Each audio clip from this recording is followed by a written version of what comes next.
Hello everybody, this is my physics project on electronics and yeah, finally I did it. I just want to show you one thing, another thing. So here I have made a model of a house, a living room of the house, and here I have the lighting, the circuiting. Here I have a wall clock along with a bulb. Here I have a cooler, and here I have a TV.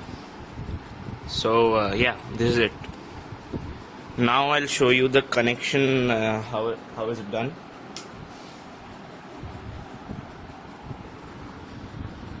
I've connected the LED strips of the TV along with the cooler in a parallel connection.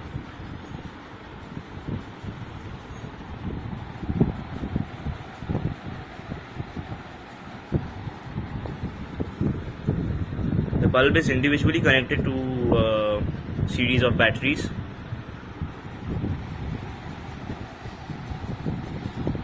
And this lighting I've connected individually to a 9-volt battery. Yeah, so that's it. Thank you.